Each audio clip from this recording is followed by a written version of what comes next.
We have a lot of people who are pushing this model of becoming a growth partner. And for me, what I think is the best route is you actually need to start doing a lot of done for you at scale and get so much data on different offers before you can be a partner to any of these businesses.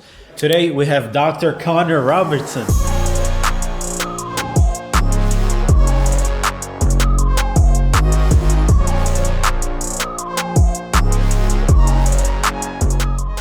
And before we get started, maybe I'd love to just talk about how we actually met.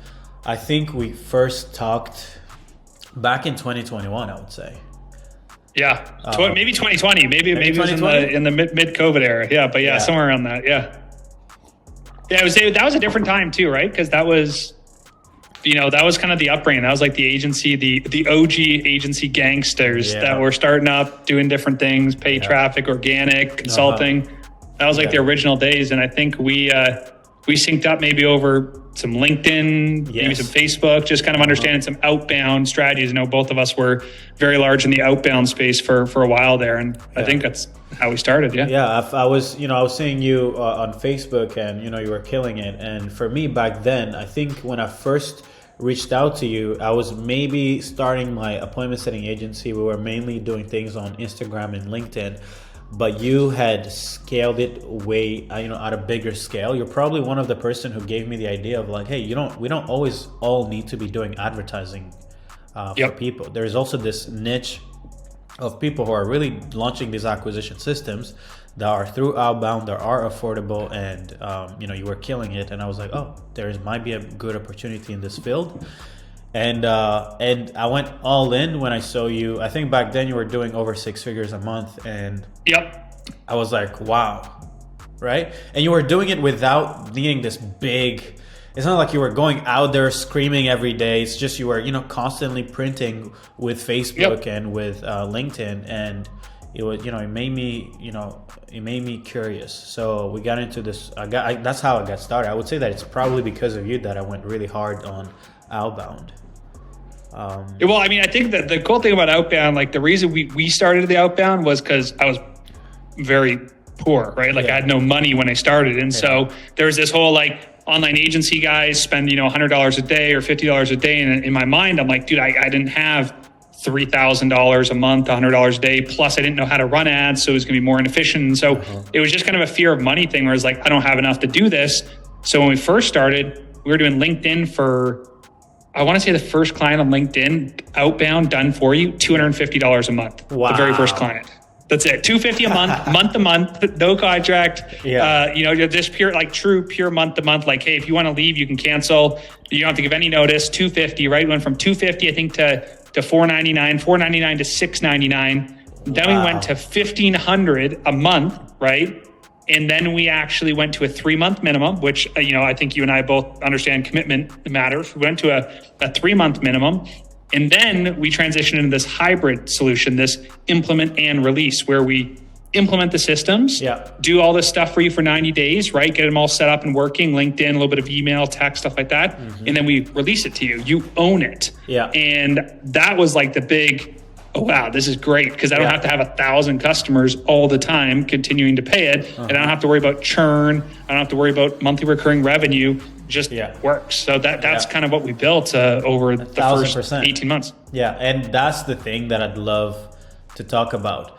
Because, one of the things with Outbound, selling Outbound services, appointment setting services, a lot of the people who are looking for these services are people who haven't yet figured it out, meaning they don't have a lot of money, okay?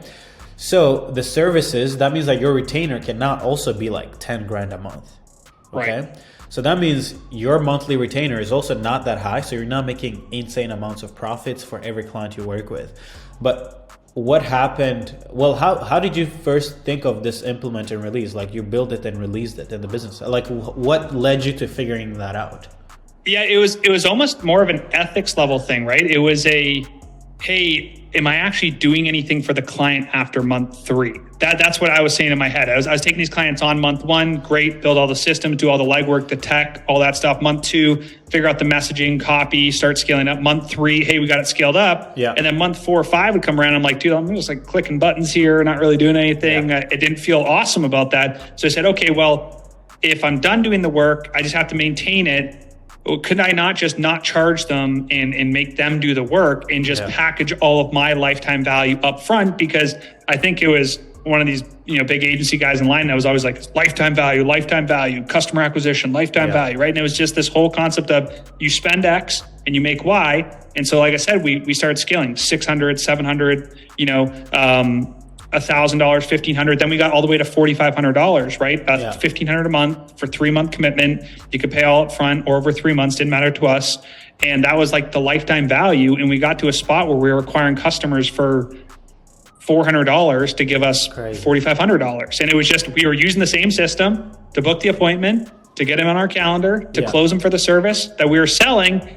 Easiest sales process ever once you figured out how to do it, because the big objection is, well, how do I know it's going to work?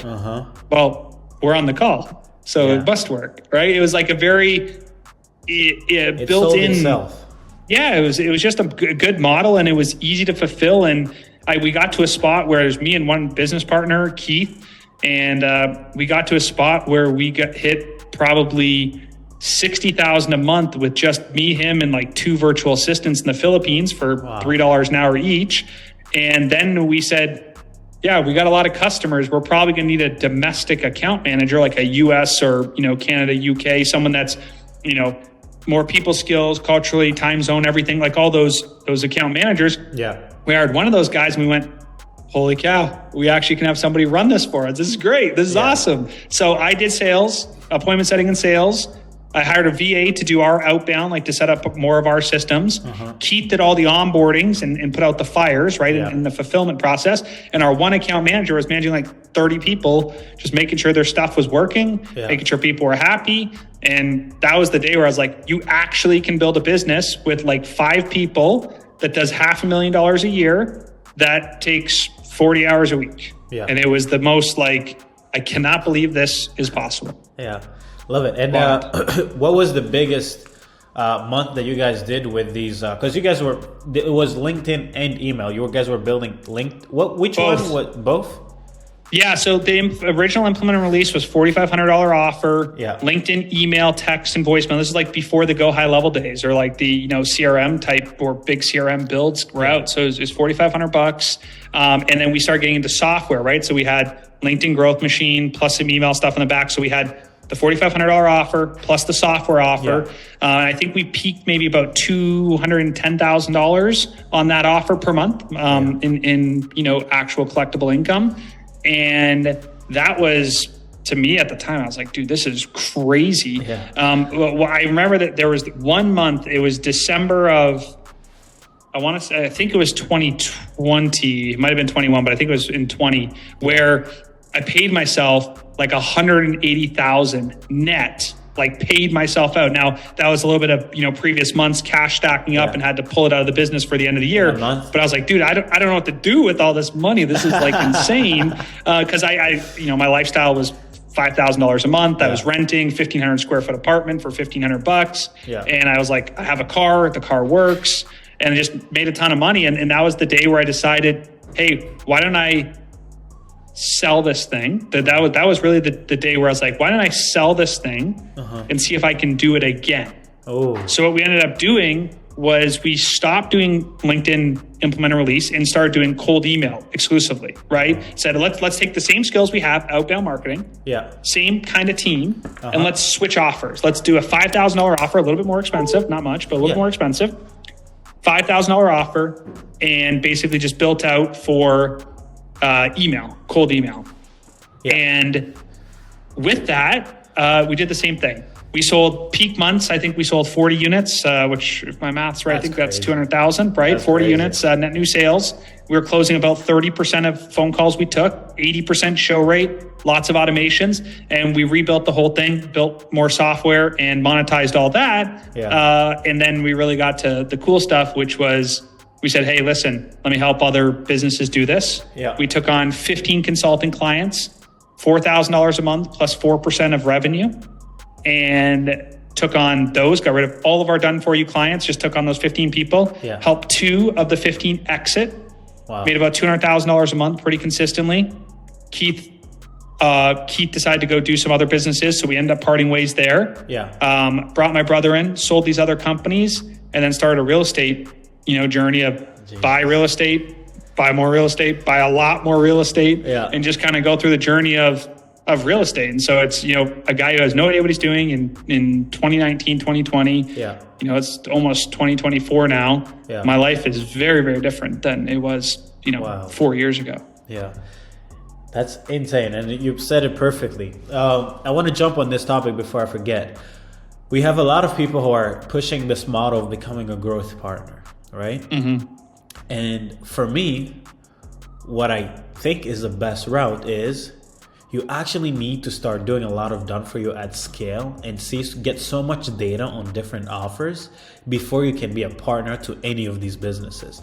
And the reason why I bring it up is because you had sold 20 to 40 businesses every month, building and releasing outbound appointment setting systems before you felt confident enough in like, hey, I've seen enough. Let me go get more leverage and find 1, 5, 15 different great offers, implement the same thing, but dial it in to the greatest extent, and then get my leverage where it's like less effort, right? But the outcome is better. But a lot of people want to jump on, hey, let me be partner to 10 businesses. But it's like, bro, you haven't done shit. You haven't seen how much bullshit happens at scale.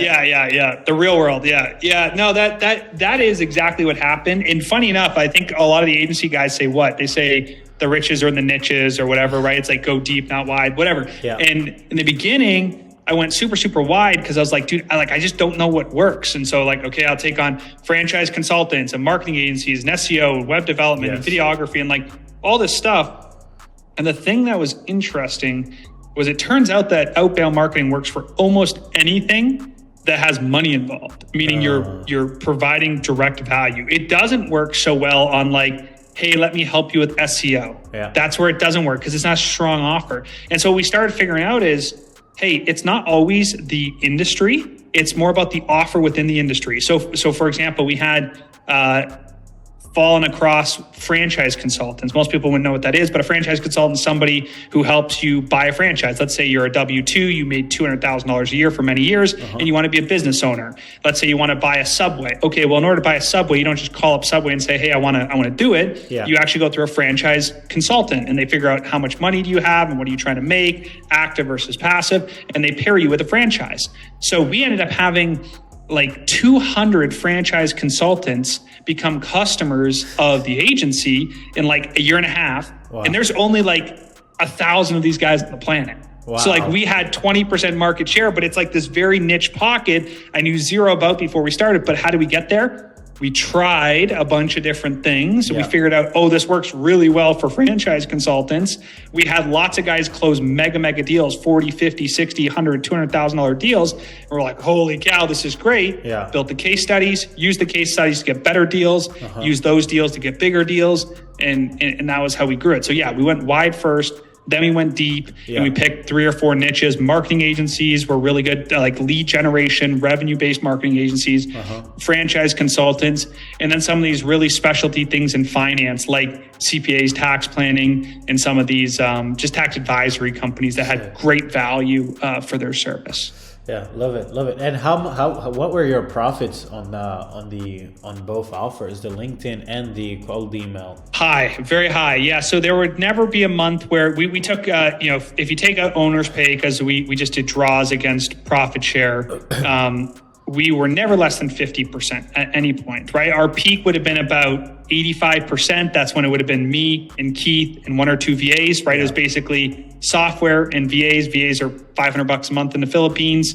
So we were doing $50,000, $60,000 a month, just the 2 of us, spending less than $10,000 in costs. So keeping 40, he was keeping 20, I was keeping 20. That, that was 80% margin. That was, probably towards the peak of it. When we started hiring account managers, obviously the margin started coming down, but then we started taking on these growth partnership offers where we $4,000 a month or $1,000 a week plus 4% of the top line. And we started picking up some of those deals.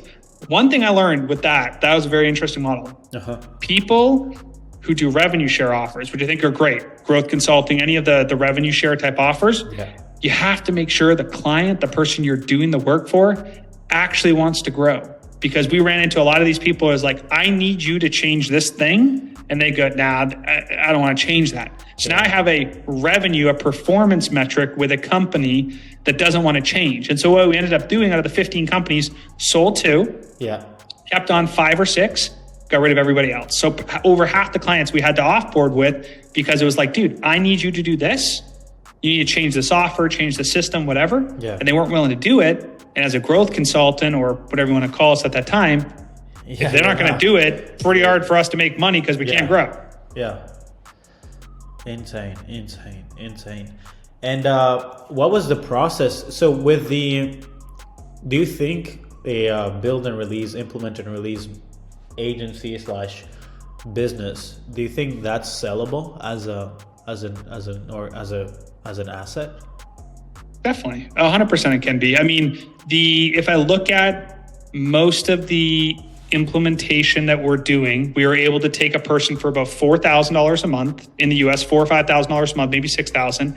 Teach them the basics. They had to be somewhat technical, right? Teach them some Go high level, some email, some SMS, some copywriting. We're able to take a person without that previous skill, teach them that, and have them fulfill it. When you can plug a person into a system like that and they can fulfill, even if it's not great, right? Like 80%.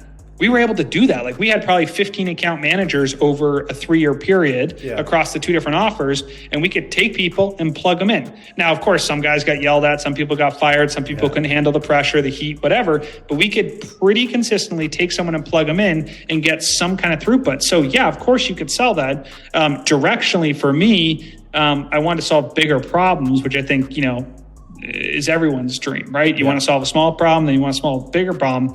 And so I very quickly started moving into bigger problems, which is when I left the just straight done for you email and became, hey, I'm going to be done for you growth consulting, email, text, LinkedIn, tech stack, operations, systems, Slack, like all these different, put it all together because that was solving a bigger problem. So I went from charging $5,000 for an implementation to $150,000 a year growth consulting. Less clients, more per client.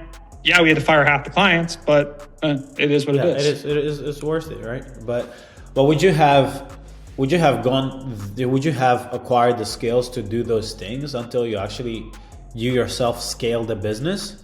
No, yeah, you got to. I think you have to have some level of predictable success, meaning you're able to take on. I don't know in the done for you world. I'd say if you can find lead gen and sell 10 clients a month for 12 months in a row, you're a badass. Like that is a skill, right? If you can onboard 120 clients, regardless if they churn, don't churn, it's implementation only, software, like I don't really care what you're selling, but if you can deliver a high-end B2B service and sell 10 new people a month and deliver on 10 people a month, you are in a very good spot. So yeah, we would have never been able to do the high-end growth consulting, and I'd never be able to command, $50,000 in consulting fees plus 4%, which could be another $100,000. There's no way I could have done that without already having the skills. And that's the thing most people don't understand. It's like you gotta do the work. You can't just read ChatGPT transcript and think you're gonna become an expert. But for me, one of the things that I did a little different from because I looked at what you were doing. You were doing cold email. For me, I went the route of I'll build your outbound on socials. And place a VA, a $3 an hour setter in your company. And we would place 2 of them. I think at the peak, we placed, I would say 90 setters in a month. So like we would do like every month we would place like 50 to 90 setters in businesses every month. It was ridiculous, right? But that's what like you get really good really fast if you do 50 of anything in a month, right? So I'm talking 10, like 10 would be great. You do 50. It's like, dude, you just did the same amount of work as the average person does in 6 months, but you did it in 1 month. You're obviously going to be way better if you do that approach. And I went from charging because for me, what I noticed with the build with this implementer release is that if you're gonna make, because there's still some done for you component, which makes it easier to sell because you're not telling people, hey, I'm gonna coach you on how to do this. Hey, I'm actually gonna come in and set everything up because actually I also bought your services, right? And that was the beautiful thing about this. It's like you're selling the implementation, but the implementation is capped in the first month, right? It's not like you keep on managing it. Right. And what I did for me is I pushed it up to 15K as an offer, right? Yeah. But what I realized that helps too is you were mainly getting people with a clear thing and you were maybe revamping their messaging. But for me, what I saw was also demand is that some people also needed to completely change what they were selling. Yeah. So our offer, most people do. Yeah. Most of them, right? But probably most of them. Yeah, exactly. Yeah. And when we told people like, hey, not only are we going to build the acquisition, but we're also going to get you something better to sell. When you give someone the business, then you also put in place the thing to give them business. Then, you can go from charging something that may seem a commodity, be commoditized. You can charge as much as you want for it. Yeah. And that's how we were able to scale it. But main premise was we will build something in your business actually. And that's super, super successful. We actually just did this with a coaching client who were coaching agencies, right? And for me, my mindset is stop coaching people. Just tell them you'll build them their lead gen agency. And the guy went from working with 60 agencies a month, making like $35K a month, to 6 clients a month and did $77K.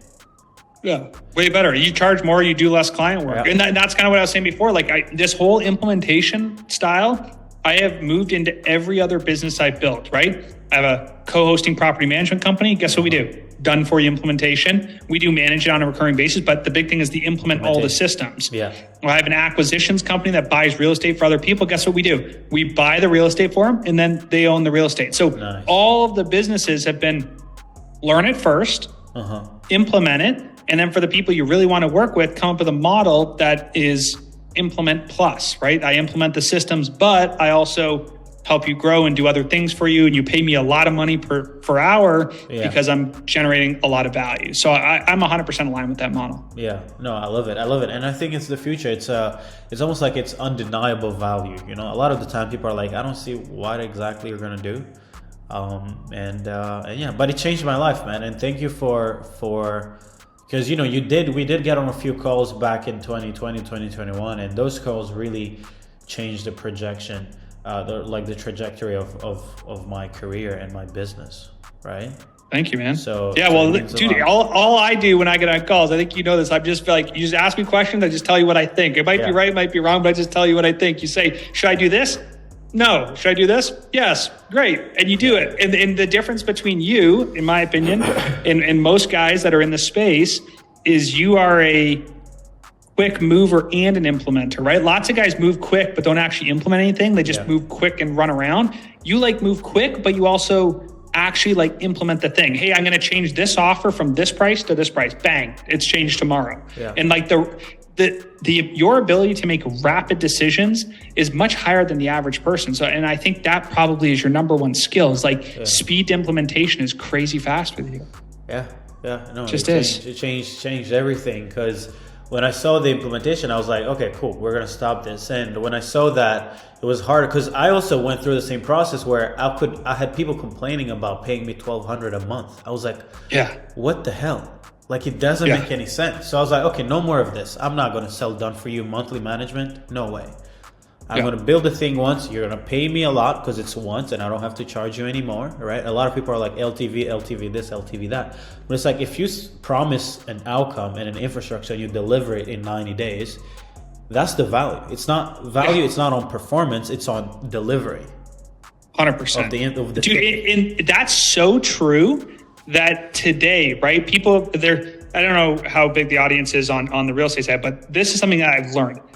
The value and the dollars match, right? We have an offer today in the real estate space where we charge $25,000 to buy a property for somebody, to help them buy a property as a done for you service. They got to do some stuff, but it's really turnkey done for you. You're definitely getting a property.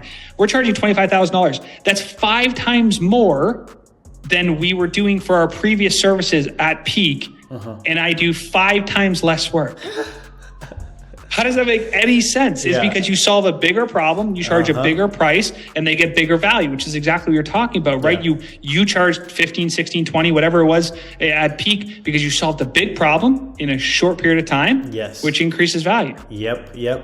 People don't want you because the reason why I have a hard time with these agencies is, and the reason why agencies never not like there are some who are making a lot of money, but most of them never do it because they're really thinking about, oh, let me keep this person paying me month after month. But it's like, that mindset is about benefiting you. It's not benefiting the client.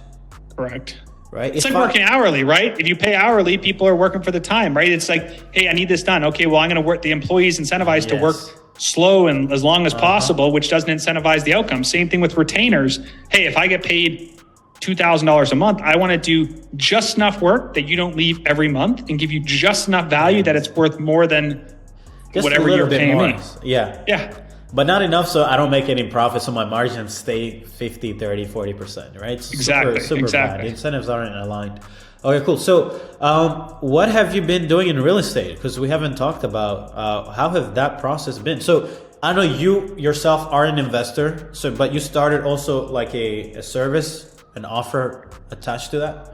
We do have a couple companies. So we have bnbaccelerator.com, mybnbaccelerator.com. That's a done-for-you service, $25,000 offer. We take high net worth individuals making over $400,000 a year and help them buy a piece of real estate. That's a short-term rental to help them reduce their tax bill, build net worth, right? Everything that you want to do in real estate, but it's you pay 25 grand, you get a house for sure, guaranteed. We don't give you a house, we refund you. It's really straightforward, right? That's a great company. We have another company, TFI, Tax-Free Investor, and that is a blend of done with you and done for you. So the way it works is we show you everything you need to know on the coaching side for real estate, but we actually find the deals and then we drop them into a community channel where you can see all these deals. And if you want one, we'll help you complete that transaction. So it's like a pseudo done for you, but it's not as hands-on. So instead of paying 25 grand to B&B Accelerate every time you get a deal, you can pay $20,000 to TFI, and that gets you a year access of all the deals. You got to do legwork on your own. But if you actually want to learn, a lot of people want to learn real estate. If you actually want to learn,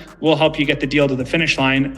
So we have those two companies. And then we also have a property management company, Hedge Management, that does all of our short-term rental co-hosting. So check guests in, check guests out, repairs, maintenance, cleaning, all that stuff. And then we also have Hedge Capital, which is my acquisitions firm. We actually buy and hold real estate ourselves. I work with a couple different partners. There's 16 of us total. And we just buy and hold real estate ourselves. So those are like the core four companies. They're all a little bit different, but they all are in the same ecosystem. So every day when I wake up, I don't have to like switch gears a bunch. It's just like, what are we working on today? And we have a CEO at every company. We have an operator within every company. And I'm in the spot today that it would certainly be difficult if I wasn't there, but the companies will run without me, which is pretty cool. I've never had a company that can actually run without me. I know you last companies you were in there selling every day, hustling. Sales calls all day, baby. You're going hard. Insane. And how is this industry? I know there are some people killing it in Airbnb coaching, real estate coaching. How is that? Compare that to B2B to like, how is this market? This now you're working, because you're still niche, you're going after people who have money. Well, like how? This is a really weird market. So here's why this is weird. In the agency world, it's all B2B, right? You're helping other business owners. You're not helping any consumer. No consumer's like, I want to learn LinkedIn. I want done for you LinkedIn. It's all B2B business. Is small businesses, you're helping them. The interesting thing about the Airbnb business is we're actually helping mostly high income individuals that have jobs. Most of the people we're working with are making $400,000 a year or more. They're either a business owner or an employee. And about half of our people are employees. So now I have this like almost biz op, B2C kind of offer and B2B. Like I have two different audiences. They all have the same problem, which is they want to pay less tax. They want to get into real estate and they want to build net worth. Those are the things they want. The difference is looking at the W-2 mindset, the employee mindset is so different working with those guys than like the $3 million a year net income business owner that's like, yep, I'm good to go. Sign me up, right? It's just, I got this dichotomy of people I'm working with and I wouldn't go back ever. Like this is a way better business. Interesting.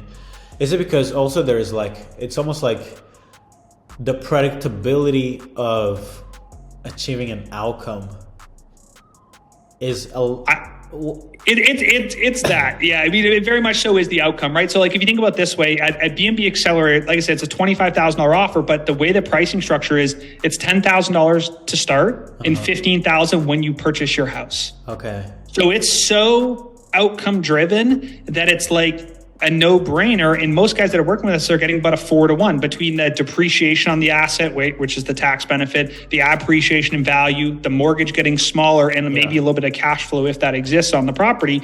Those benefits are so much greater than the 25 grand they trade us that it's like, we almost could not take a sales call for this company. Almost. Like, it's one of those things where it's like, you could close it over text. And we actually have done deals over text. Like, hey man, how much did you make this year? 1.8 million. Great. Are you looking to get real estate? Yes. Okay, cool. How much cash on hand do you have? Oh, I got 300 grand liquid. Great. How many homes do you want to buy? 2. Awesome. Hey, it's 25 grand to work with us. You're probably going to get back about 100 grand in value. Does that work? Yes. Here's the agreement. Bang. And like, you actually can close it over text. I'm not suggesting that that's how we do it all the time, but it's that valuable of a trade. And so what most people would say is, and my business partner, Nick, he loves this. He says, well, why don't we just raise the price? I say, dude, why don't we just keep the price the same and do less work? Because for me, it's like, it's awesome to be able to have a sales call where I'm like, the price is not a problem. Yeah. It's just, do you understand what we're doing and do you want to do it? And I love that sales process because now we can close roughly about 35% of calls taken, and every single call I'm on, I'm enjoying. Yeah. Any call I take with somebody, hey, thanks so much for jumping on. They're like amazed that we can help them. Yeah. They're like, I'm so grateful. Take my money. None of this. I need my attorney to review this. And I need like all these objections you get. We don't get them. It's just like, hey man, it's credit card only, no wires and ACHs. We don't do any of those games. The FTC is watching any consumer offer that's out there. So we're very cautious of making sure we deliver what we say we're going to do. Yeah. It's a 4-page agreement. It's written in English, no crazy legal jargon, except for a couple small sections. Yeah. And we deliver a service. Insane. And people love it. Insane. Just is. Insane. And I guess, are you planning on eventually like putting all these, because I guess you're building a pool of investors. Are you also potentially just figuring out a way so that you end up, I guess the management service, is that eventually going to be pushed also to the network that you're building? So the management service is right now, we're very against it. We don't have a fund, we don't have investors, we don't have any guys like that. Like, everybody that's working with us is a fee for service client, meaning they're paying a fee to get a service. They're not, it's not a regulated D fund, it's not an SEC based fund. Like, it's just straight up, you pay to get a service. The cool thing is I'm meeting a lot of high net worth individuals just through this business, which means that in, like 5 years from now, if I ever wanted to create a fund, or if I ever wanted to get into, money management or securities or something like that, I could easily get into that space because I've met so many high net worth individuals. Here's the real plan. We are looking to get to 500 properties by the end of 2025 between the management company and the properties that we own. And that will be probably close to about a $40 million company between the blended companies in terms of exitability price. At $40 million, I have no business partners in the management company. I do have business partner in TFI and B&B Accelerator. But for me to exit that kind of business at 40 million, let's just suppose I keep half just for simple math, $20 million. I mean, you're pretty much done at that point. We're kind of done today. We already have enough cash flow to well exceed our living expenses. But just to have that exit, we'd probably just put some in the market, put some in real estate, and just keep living off, the continuous drip and build the next thing. But I think this, and I know this, is an entrepreneur doesn't change. Even when they sell something, they're going to go do the next thing. I don't know what that's going to be for me, but I'm telling you, at 500 homes, we're done. Okay. Love it. I've been, maybe you can talk, I can get your feedback on what I'm thinking about, but I'm personally betting, how I'm seeing this trend of like everybody's getting into this consulting, coaching space, and a lot of people just see the scalability and the fact that they can just command a bunch of money, but no one really thinks about actually getting results to their clients. And because it's actually possible to get more than like 60% of people results, just due to the fact that most people, they're their own enemy. It's not about the material, it's not about the SOPs, it's not that. It's actually just the leader, the CEO of that you're helping. And I've been thinking about this angle of like the only way a company grows is with people, right? It's having the right people in place. And I was thinking, what if I built a platform, almost kind of like an Upwork, kind of like like a talent pool, where it's like all these people are being trained to all these programs online, because I think this online education place is only going to go crazy. Yep. But more companies, or most companies today, don't necessarily hire the same way that, I've never gone on Indeed and try to find someone, right? Correct, yeah. I've never done. I think that's done. It's all skills-based today, right? Nobody's like submitting a resume. Yeah. So I was thinking, or I think I bought the domain. I'm thinking my bet is I build a platform where all these people are acquiring all these skills and all these programs can go and put their profile there, okay? And we're still a company that want to partner with a bunch of businesses, get a lot of people in our programs, but instead of us necessarily teaching you, consulting you, we're actually going to find you, work with us, you get to pick the talents you need in the business to implement the infrastructure. So it's almost like we don't come in and you have to sit down and learn, because that's also cost and time. You come in, we're like, hey, you don't have a media buyer who knows how to launch SLOs. You don't have someone to set up your downlink system. Okay, cool. Who do we have talent who can do this? And I'm thinking of building this platform where it's like every business we consult, in this case, we'll probably partner with. I don't want to just get a 20K, 50K. That's too much value for upfront. So we build this talent pool and we give away the knowledge away for free. Like we give the courses, everything we give the audience the skills, but the businesses that we think are really great, we're like, hey, you can access our talent pool for every single layer of your business that helps it grow.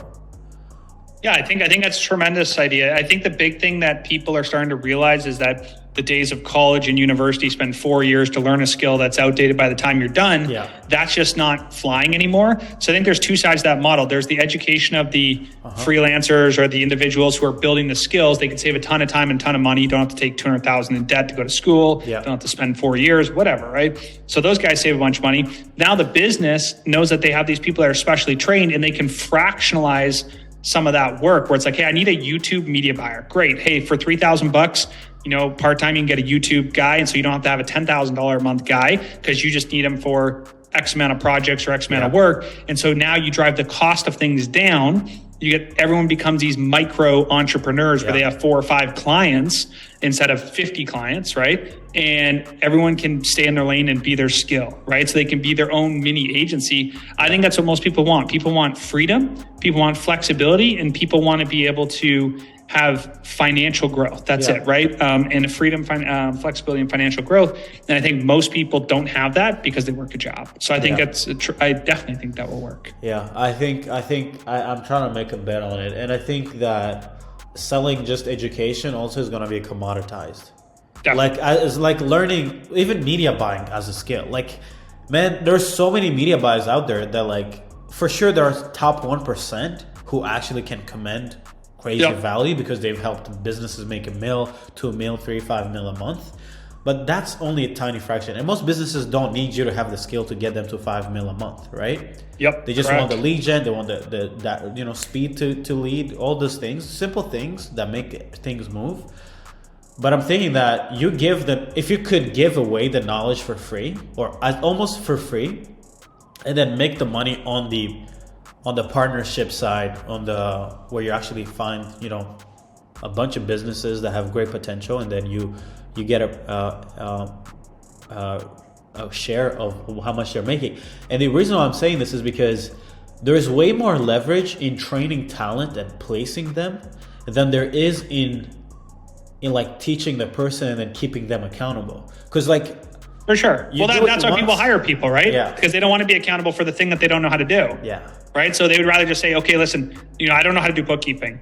You can either teach that business owner how to do bookkeeping, and then they got to keep themselves accountable to actually do it, or they can just go to a marketplace, buy the bookkeeper fractionally for $500 a month or whatever a bookkeeper costs, and that person knows how to do it, wants to do it, and actually does it. Right. The only reason entrepreneurs don't do stuff, in my opinion, is they don't like to do it. Yeah.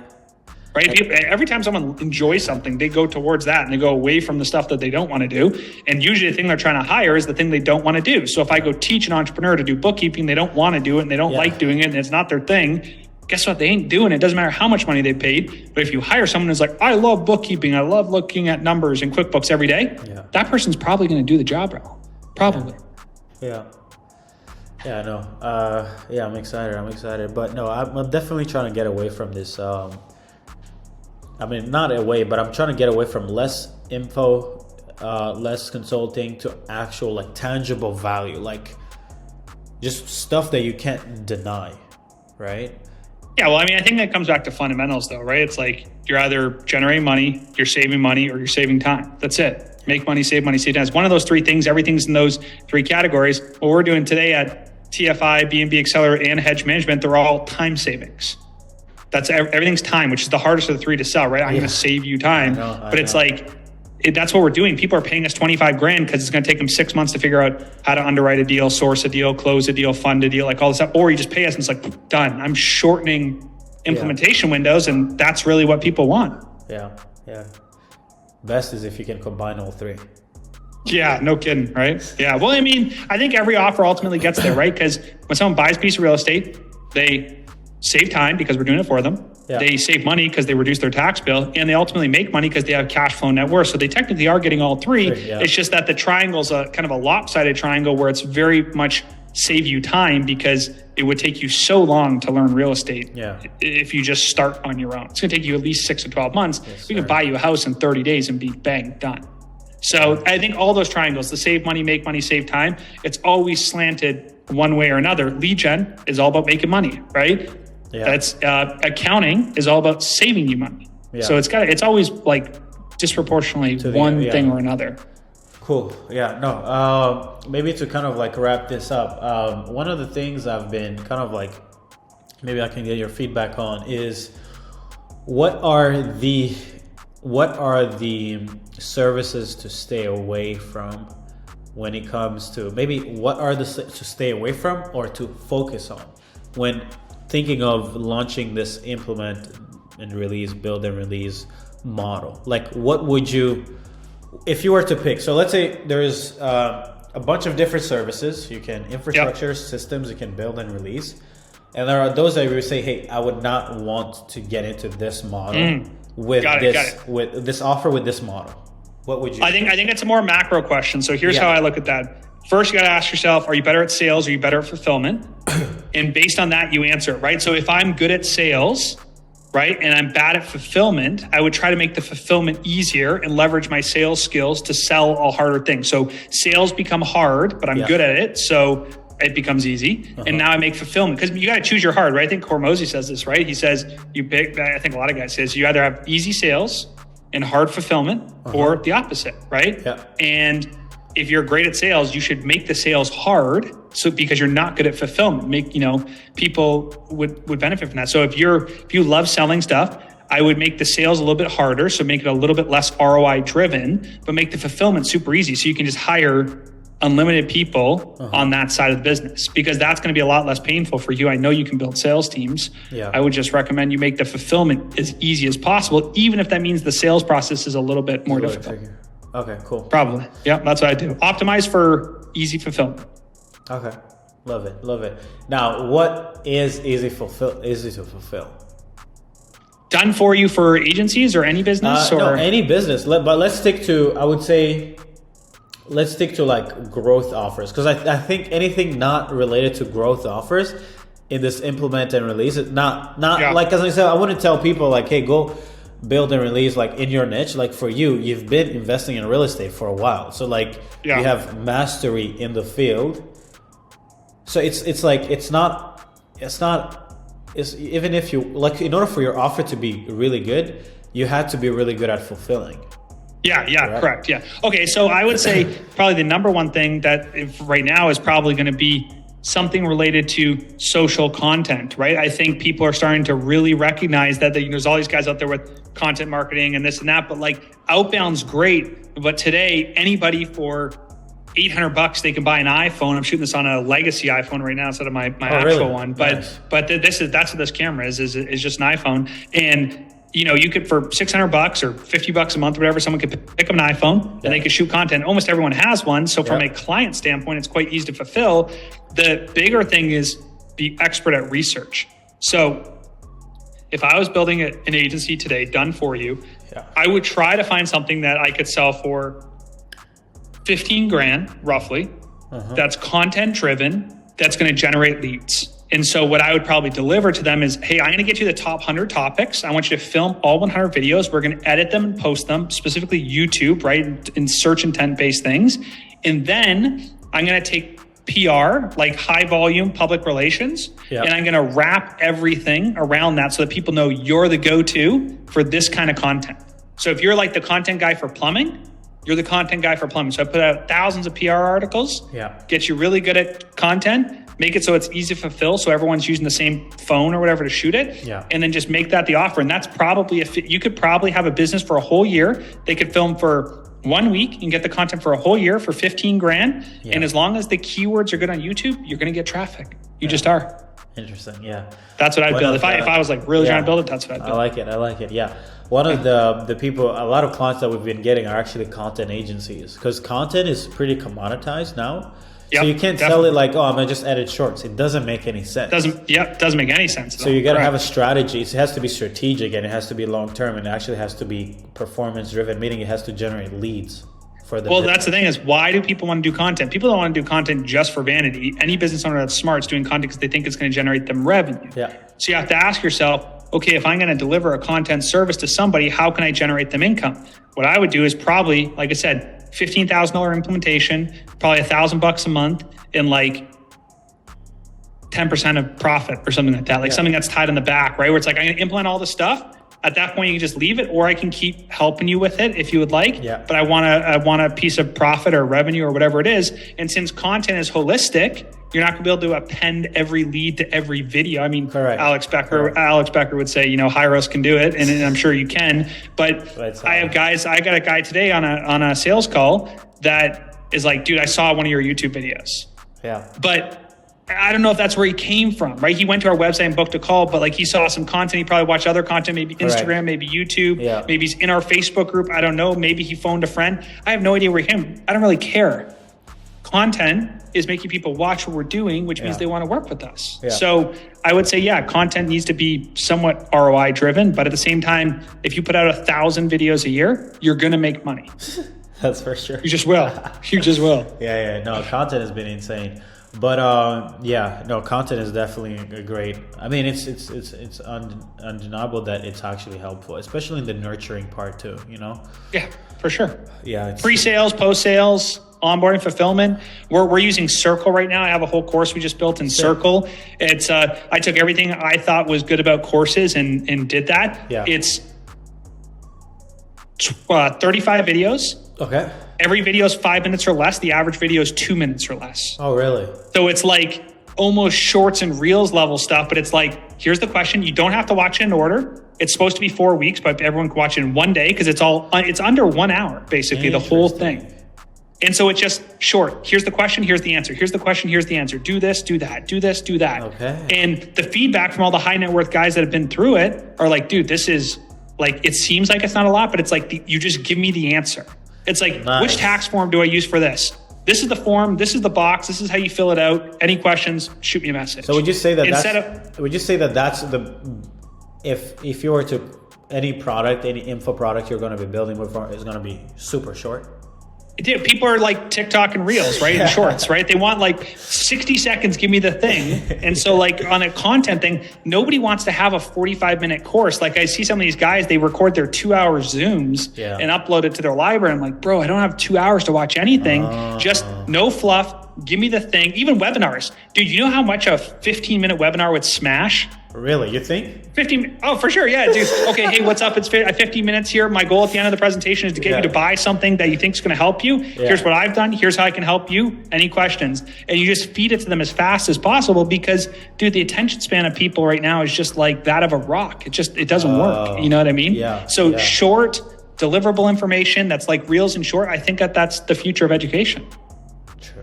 That's insightful. It made me just think, because I'm building new materials, so I may have to do that too.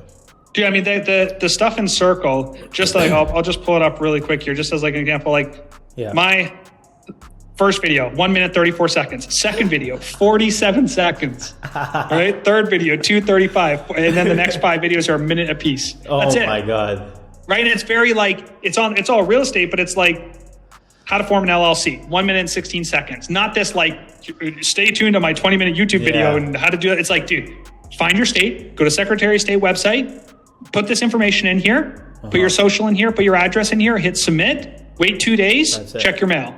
Done. Love it. We don't need to talk about, oh, well, Wyoming's better than Montana, but Montana's better than Texas. Like, dude, just go to the state and get it. You know what I mean? Just get this thing. Don't worry about the why and all the nuance. Just get this. That's crazy. And it works. Yeah. That's crazy. I'm going to take notes. Love it. Cool. I definitely need to, I know we've been talking, last time we spoke, we were talking about real estate. I'm actually thinking of potentially, I'm going to figure out a way to move, because I'm in Canada right now, but I feel like next year is going to be a little tricky with taxes and everything like that. So I'm figuring out where, potentially how I can move the corporation, but I haven't picked a destination or location yet. Well, keep in mind, where you have the corporation where you live don't necessarily have to be the same thing, right? Like you could file a C corporation in Florida if you really wanted to. That's taxed at 21% and it's on USD, not CAD. So you have lower income because it's in USD and it's at 21% no state tax. So you could do that. And then you could invoice the rest of that out to your Canadian corporation, pull out dividends, right? Dividends, the first, or the first little bit's tax free, but it's about 20% on the CAD side. And then just live out of the corporation. I mean, you could get your tax to like almost zero. You buy, if you make $3 million a year or $4 million a year, whatever the math ends up being, and you buy 1 or 2 pieces of real estate to offset it in the US C Corp, and you pay yourself very little and run a lot of it through the business in the Canadian side, you kind of don't really have any tax left, right? You just strategically just don't pay yourself all the money and try not to buy too many personal liabilities, because obviously that's where the tax comes in. Because if you have a ton of personal liabilities, you got to pay yourself a lot, which means you have to pay taxes, you got to pay a lot of tax to just be able to keep up. So I keep the personal side under $5,000 a month in expenses, and I try to get everything else into one of the corporations wherever it makes sense, right? I put, if I'm having meals, I do meals with business partners so that I can deduct that, right? If I'm traveling, I try to travel on behalf of the real estate so that I can deduct that, right? Like I try to live my life in accordance with the business so that I can not receive income. I don't want the income. So that's I just don't want more. I need less, I need a few more cars though. So I'm gonna figure out a way to. But that's what I'm saying. So okay, so let's suppose, right? And this is why you got to think long term as to what your goal is. Let's suppose that you want a bunch of cars and you really like cars, and whatever the situation is. Well, why don't you maybe have a business partner that can run a small local Turo thing for you? You spend $1,000 a month for them to run Turo. Now all those cars are for the Turo business. You have access to them, when you want, but you have a legitimate business use where you're renting out cars. You have an operator that costs you $2,000-$3,000 a month. The cars are all self-liquidating, so not really costing you anything, and you get the cars. Now you basically built your lifestyle around the business by thinking ahead, instead of like, how do I make more money so that I can pay more tax so that I can have 5 cars instead of 3 cars? That's the kind of like mental shift I think you could operate on. I've been thinking about. I thought about that one day, but I never really went deep into it. That's what I'm saying. Just do the research on like, if you like cars, buy car. I'm not a supercar guy. I mean, I have 1 car and I'll probably get another car, but like, it's if you like cars are expensive. Build a business. Figure out a way to not pay for them. Yeah, exactly. Yeah. So that's what I think would be a good strategy for you, man. Hey, I got to go in 2 minutes. Anything else on your end? No, that was it. Thank you so much for jumping on. And dude, send me a recording. We'll chop it up a little bit with the video guys too, and we'll support it. Okay. I love it, man. Take care. Good to see you, man. Talk soon. Ciao. Bye.